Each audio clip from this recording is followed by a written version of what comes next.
మన భూభాగాన్ని ఆక్రమించాలని చైనా కుయుక్తులు పన్నుతూనే ఉంది. అరుణాచల్ ప్రదేశ్ గురించి వితండవాదం చేయడం చైనాకు కొత్త కాదు.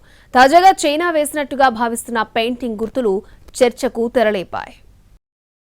అందరిది ఒక తీరైతే చైనాది మరో తీరు. అదును దొరికితే చాలు మన భూభాగాన్ని ఆక్రమించాలని చూస్తోంది. ఇటీవల అరుణాచల్ ప్రదేశ్లోకి చైనా చొచ్చుకొచ్చిందనే ప్రచారం జరుగుతోంది. సరిహద్దు దాటి మన భూభాగంలోకి వచ్చి పెయింటింగ్ గుర్తులు వేసినట్టు తెలుస్తోంది. దీనిపై కేంద్ర మంత్రి కిరణ్ రిజిజు స్పందించారు. కేవలం పెయింటింగ్ గుర్తులు వేసినంత మాత్రాన ఆ ప్రాంతం చైనా అధీనంలోకి వెళ్లిపోయినట్టు కాదన్నారు.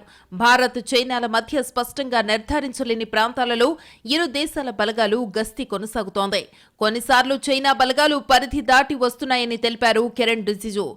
అంత మాత్రం చేత అక్కడ శాశ్వత నిర్మాణాలు చేపట్టడానికి వీల్లేదన్నారు. మన వైపు నుంచి గట్టి నిఘా ఉంటుందన్నారు. సరిహద్దు ప్రాంతాల్లో భారత్ మౌలిక సదుపాయాలను మెరుగుపరుస్తుంది. భవిష్యత్తులోనూ ఈ పని కొనసాగుతుందన్నారు కిరణ్ రిజిజు. కాగా లడాఖ్ సరిహద్దుల్లో భారత్ చైనాల మధ్య ప్రతిష్టంభన తొలగించే ప్రయత్నాలు కొనసాగుతున్నాయి. ఇలాంటి పరిస్థితుల్లో అరుణాచల్ ప్రదేశ్లో చైనా పెయింటింగ్స్ వేయడం చర్చనీయాంశమైంది.